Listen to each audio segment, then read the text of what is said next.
देखिए बच्चों, मैंने बताया ना कि प्रेजेंट इंडेफिनिट टेंस क्या होता है कि इसके क्रिया के अंत में ता है, ती है, ते है आदि शब्द आते हैं। अगर किसी भी क्रिया के अंत में ये सभी शब्दांश आ जाए, जैसे ता है आ जाए, ती है आ जाए, ते है आ जाए, तो उसे आप समझिए प्रेजेंट इंडेफिनिट टेंस। तो प्रेजेंट इंडेफिनिट टेंस को बनाने के लिए रूल होता है। देखिए पहले मैं बताऊंगा अफर्मेटिव सेंटेंस का रूल क्या होता है। अफर्मेटिव सेंटेंस का क्या रूल होता है। अफर्मेटिव सेंटेंस का रूल देखिए, पहला रूल ये है कि अगर जो है कर्ता आई हो, यू हो, आई यू वी दे या बहुवचन हो, या बहुवचन हो तो क्रिया का फर्स्ट फॉर्म, क्रिया का फर्स्ट फॉर्म आता है, क्रिया का फर्स्ट फॉर्म आता है। क्या दूसरा है कि अगर ही, देखिए अगर हो ही सी इट हो, ही सी इट और एक वचन हो, एक वचन हो तो क्रिया में, क्रिया के फर्स्ट फॉर्म में, क्रिया के फर्स्ट फॉर्म में, क्रिया के फर्स्ट फॉर्म में यस या ईएस जोड़ देते हैं। जैसे देखिए रूल, देखिए पहले हम क्या करते हैं, सब्जेक्ट लिखते हैं। पहले क्या करते हैं, सब्जेक्ट। अगर सब्जेक्ट आपका बहुवचन होगा, जैसे आई यू वी दे या बहुवचन होगा, तो हम केवल फर्स्ट फॉर्म लिखेंगे।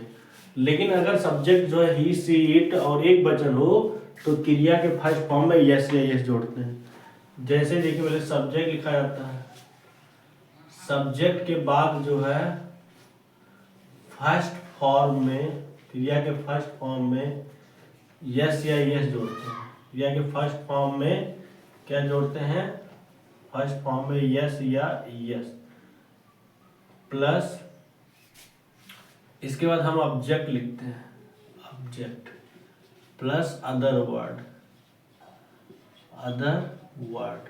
जैसे एग्जाम्पल है, मैं एग्जाम्पल ले रहा हूँ, एक एग्जाम्पल, जैसे वह स्कूल जाता है।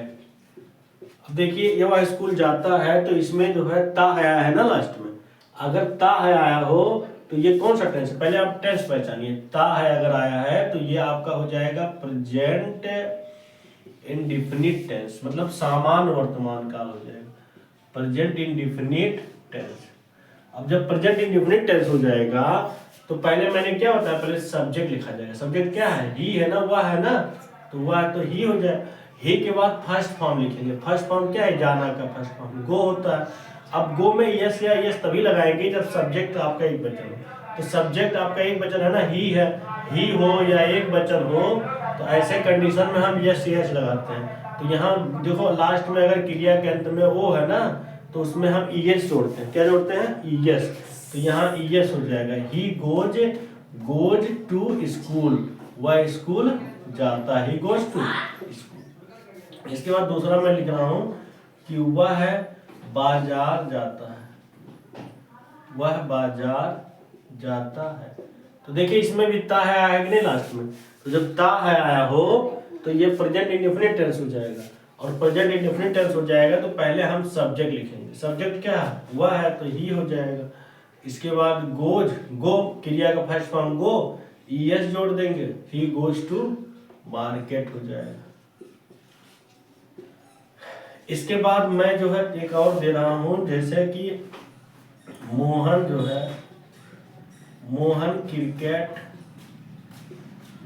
क्रिकेट खेलता है, मोहन क्रिकेट खेलता है। तो देखिए इसमें भी देखिए आप ता है आया कि नहीं आया।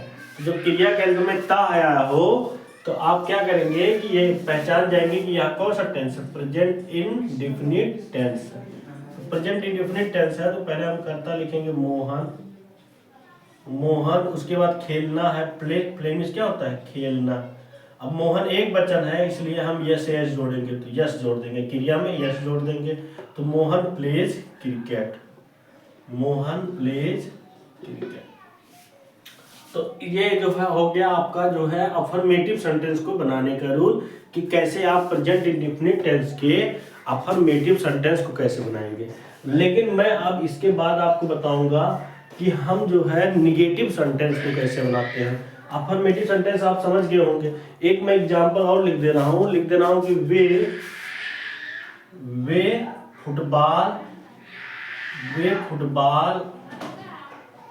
खेलते हैं, वे फुटबॉल खेलते हैं। देखिए ते है कि नहीं, तो अगर क्रिया के अंत में ते है हो, ता हो, ती हो, तो ये सब प्रेजेंट इंडेफिनिट टेंस कहलाते हैं। तो देखिए वे का हो जाएगा दे हो जाएगा, और दे बहुवचन हम बताया है ना कि आई यू वी दे अगर हो तो हम क्या करेंगे, केवल फर्स्ट फॉर्म लिखेंगे। खेलना क्रिया है, क्रिया मतलब जो काम करता है उसे क्रिया कहते हैं। क्रिया के अंत में ना नी ने आता है, तो खेलना एक क्रिया है, तो हम लिखेंगे दे प्ले, और इसमें यस यस नहीं लगाएंगे क्योंकि बहुवचन है ना दे, इसलिए इसमें केवल फर्स्ट फॉर्म लिखते हैं, यस या यस नहीं लगाते हैं। तो they play football, they play football, way football खेलते हैं। समझ में? तो इस तरह से मैंने जो है आपको अफर्मेटिव सेंटेंस बता दिया। अब मैं इसके बाद बताऊंगा निगेटिव सेंटेंस, और आप सभी लोग चैनल को सब्सक्राइब करिए, लाइक करिए और शेयर भी करते रहिए, अन्य दोस्तों को भी आप बताइए जिससे कि सभी लोग जानकारी हासिल करें। तो आप इसका स्क्रीनशॉट ले लीजिए, इसके बाद मैं नेक्स्ट निगेटिव सेंटेंस बताऊंगा। देखिए बच्चों, मैं अब बताऊंगा निगेटिव सेंटेंस। देखिए मैंने अफर्मेटिव सेंटेंस सब बता दिया ना, समझ में आया ना अच्छे से। अब मैं बताऊंगा निगेटिव सेंटेंस। देखिए निगेटिव सेंटेंस कितना अच्छा होता है, सेम है सब, केवल आप समझते रहिएगा, मैं सब आपको बता दूंगा। अफर्मेटिव सेंटेंस हो गया, आप निगेटिव सेंटेंस समझिए।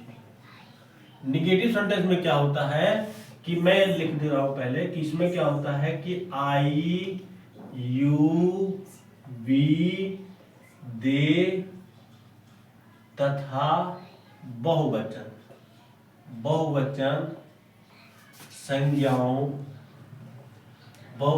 संज्ञाओं के साथ डज नॉट का प्रयोग नहीं, सॉरी, इसमें डू नॉट रहता है ना, बहुवचन है ना।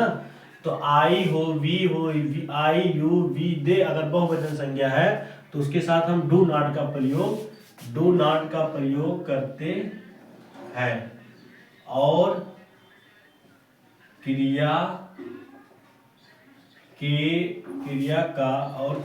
का फर्स्ट फॉर्म का प्रयोग करते हैं। इसमें यस या यस का प्रयोग नहीं करते हैं। इसके बाद आ रहा है दूसरा है कि ही सी इट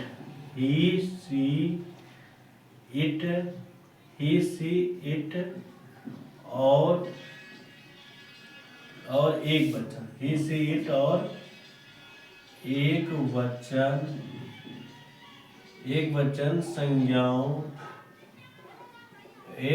संज्ञाओं के साथ डज नॉट का प्रयोग करते हैं। तीसरा है कि यदि वाक्य में कभी नहीं आया हो तो डू या डज नॉट का प्रयोग नहीं करते हैं, बल्कि क्रिया के फर्स्ट फॉर्म में यस या यस का प्रयोग कर्ता के अनुसार करते हैं। जैसे मैं अभी बताऊंगा एग्जाम्पल, और मैं इसका रूल भी बता दे रहा हूं कि कैसे बनाएंगे आप सब। तो रूल इसका यही है कि रूल लिखते रहे। रूल पहले हम लिखेंगे सब्जेक्ट प्लस इसके बाद लिखेंगे डू या टच प्लस इसके बाद नॉट प्लस मेन वर्ब का first form plus object plus other word.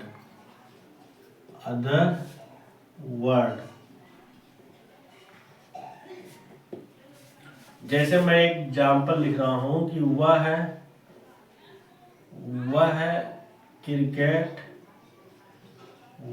Cricket नहीं खेलता है। वह क्रिकेट नहीं खेलता है। तो देखिए इसमें ता है लास्ट में है ना, इसलिए ये प्रेजेंट इंडेफिनिट टेंस है। और प्रेजेंट इंडेफिनिट टेंस का कौन सा सेंटेंस है? निगेटिव सेंटेंस है, क्योंकि इसमें नहीं आया इसलिए क्या हुआ? Negative sentence. तो मैंने बताया जब निगेटिव सेंटेंस है तो पहले सब्जेक्ट लिखिए। सब्जेक्ट क्या है? ही है। ही के बाद डू या डस का प्रयोग करते हैं। देखिए ही आपका एक वचन है। मैंने बताया कि अगर एक वचन हो, ही सी इट, और एक वचन हो तो उसके साथ हम डज नॉट का प्रयोग करते हैं। किसका प्रयोग करते हैं? Does not. तो यहां पर आ जाएगा डज नॉट। इसके बाद जो है क्रिया का फर्स्ट फॉर्म आता है, मेन वर्ब का फर्स्ट फॉर्म। तो खेलना मेन वर्ब है ना, इसका फर्स्ट फॉर्म प्ले मींस खेलना होता है, तो प्ले ही रहेगा। और he does not play cricket. उसके बाद ये है ऑब्जेक्ट आ जाएगा क्रिकेट। इसके बाद मैं नेक्स्ट बताऊंगा।